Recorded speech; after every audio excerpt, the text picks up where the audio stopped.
Précédemment dans Zoo Academy, nos apprentis soigneurs ont exploré l'univers des primates. À cette occasion, nos ambassadeurs se sont penchés sur 3 espèces emblématiques, les chimpanzés, les gibbons et les géladas.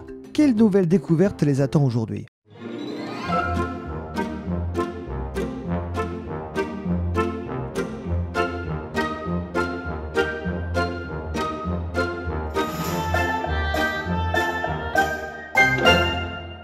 Bonjour à tous et bienvenue dans Zoo Academy.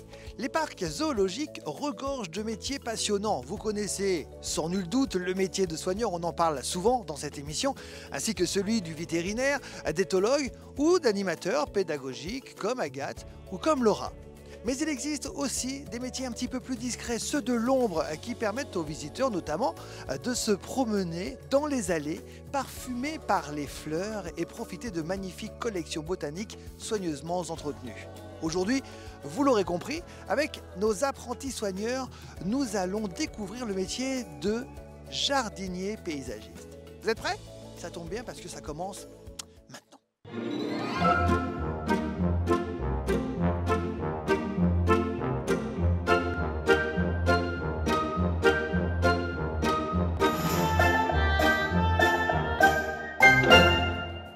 Alors, on va aller découvrir un nouveau métier du parc qu'on ne connaît pas encore, ou qu'on ne connaît pas très bien. À votre avis, lequel ? Soigneur. Bon, soigneur, on connaît, on a fait plusieurs fois. Vétérinaire, non. Non, vétérinaire, on l'a fait l'année dernière. C'est pas en contact avec les animaux.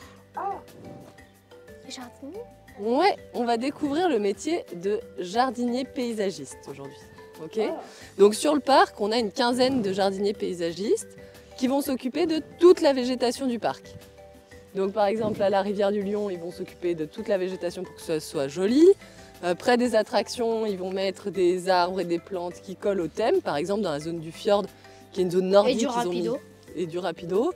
Ils vont mettre de la végétation qui colle à la zone nordique pour le fjord, etc., etc.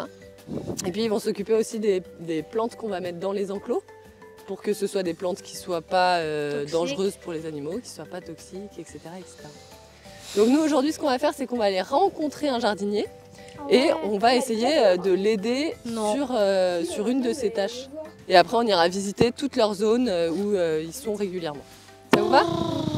On va aller s'équiper à l'académie, on récupère nos gants et on va avoir besoin de sécateurs nous aujourd'hui. On va quand même pas mettre un casque pour se protéger. Non, parce qu'on va pas découvrir les élagueurs.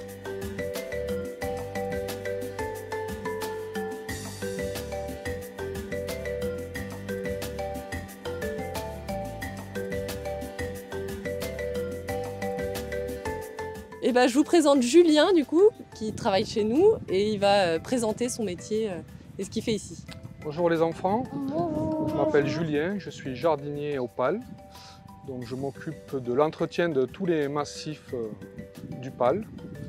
Donc l'entretien, c'est-à-dire la taille, le désherbage, la plantation, voilà, le paillage des massifs, des espaces verts. On va tailler des graminées de la rivière du Lion.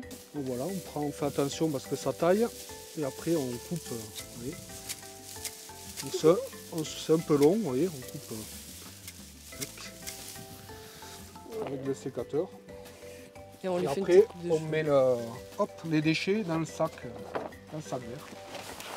Donc voilà. Bah oui, on va faire ça. Chaque enfant prend un petit une plante. Voilà. Une graminée, ça s'appelle. Une graminée. Voilà. Et du coup, il faut que vous la taillez beaucoup plus courte. Il faut lui faire les cheveux beaucoup plus courts. C'est ça. Je m'appelle Julien Durand, je suis jardinier au PAL. Alors moi ça fait 20 ans que je suis dans les espaces verts, formation d'horticulteur. Voilà, plutôt spécialisé en plantes vivaces, ce qu'on voit derrière nous, les sauges, les graminées. Donc voilà, une vingtaine d'années que je fais ce métier. Alors, au quotidien au PAL, on entretient tous les massifs de plantes vivaces ou annuelles, ou bisannuelles. Donc voilà, on désherbe, on taille, on plante, on s'occupe de l'entretien général du site. S'il y a des enfants qui sont intéressés pour faire ce métier, il faut faire un BEP, un bac pro ou un BTS en aménagement l'espace vert ou bien en production végétale. La différence entre un jardinier et un jardinier paysagiste, le jardinier paysagiste va concevoir les massifs dans un environnement. Et après, un jardinier peut aussi juste entretenir un massif sans concevoir spécifiquement des massifs. Et on ramasse au fur et à mesure pour pas laisser les cheveux par terre. Tiens pas debout, mais au fur et à mesure qu'on va le remplir, il va tenir debout. T'en fais pas. Hop. Ah oui. Faut pas le couper. Sinon l'arbre il va tomber. Mais non, c'est une blague. S'initier au métier de jardinier paysagiste n'est pas si simple. Il faut avoir le goût du travail soigné et de la précision. La créativité et le sens de l'esthétique font également partie de ses atouts et ça, nos académiciens l'ont bien compris.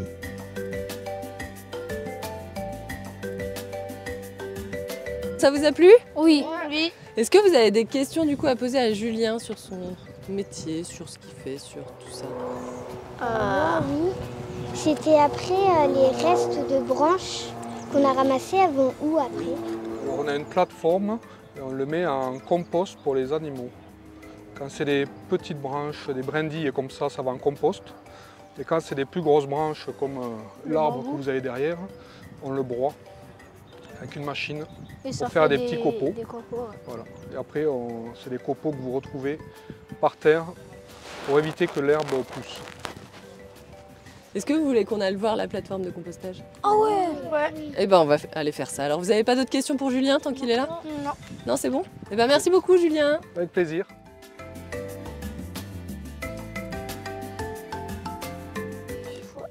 On a coupé nos graminées, maintenant il faut jeter ces petites graminées dont on veut se débarrasser. Donc pour faire ça, nous on a notre propre plateforme de compostage. Donc là on est devant le tas où on jette tous les déchets naturels.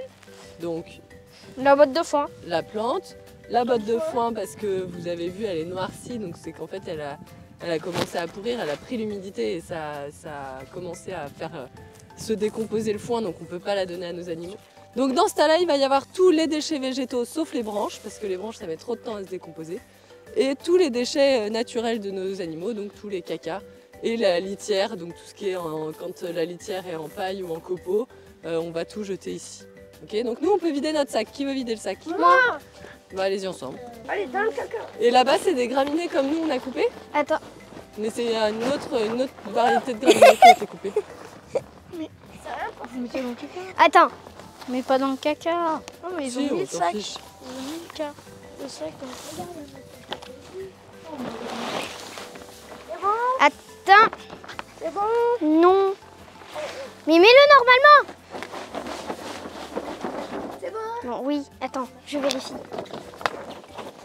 Oui. C'est bon? Oui. Après, au bout de 3-4 mois, on le retourne. Encore. Et donc ça devient ça. On en voit encore. On en voit encore, mais on en voit quand même moins. Ah. D'accord. Et vous avez vu l'odeur? Par rapport à là-bas, Bah ça sent rien. ici ça sent moins. Ça sent moins le caca d'éléphant justement.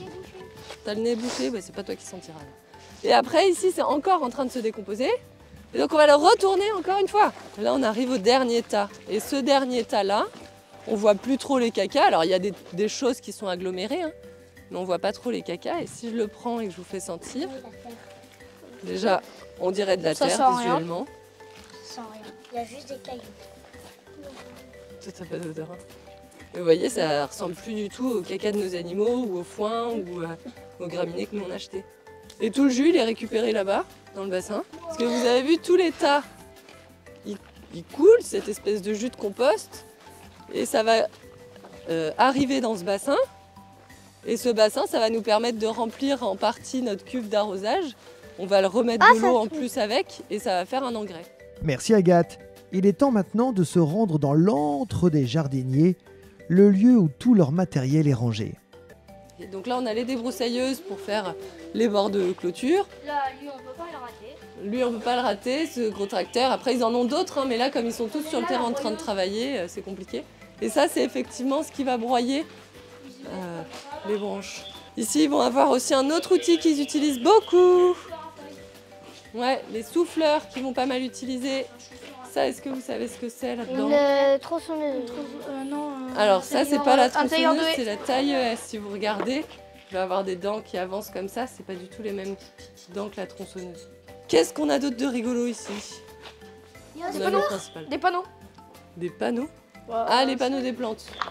Et oui, parce que nous, on essaie de mettre en valeur notre végétation, donc on fait aussi des panneaux pour que les gens aient des informations sur les différentes plantes et les différents arbres qu'on a. Un peu cassé. Et là-bas, regardez, qu'est-ce que c'est ça? Et ça, c'est des pièges à chenilles, parce qu'on a des chenilles processionnaires. Alors, on a installé beaucoup de nichoirs à mésanges sur le parc. Vous savez, on en a fait l'année dernière, on a installé, parce que les mésanges mangent ces chenilles-là. Et depuis qu'on a installé autant de nichoirs, on a diminué par 2 le nombre de nids que les élagueurs y trouvaient. Bon, ça vous a plu cette découverte du métier de jardinier? Ouais. Ouais? Pas d'autres questions? Non. Non. Eh ben super, alors c'est la fin de la séance, on va y aller. Allez, en voiture!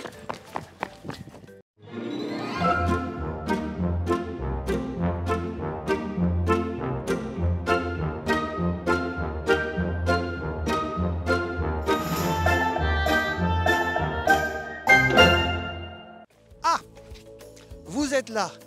J'étais une fleur parmi les fleurs. Non, je rigole, bien évidemment. En tout cas, vous avez appris énormément de choses sur le métier de jardinier, paysagiste, botaniste, bref, magnifique émission encore.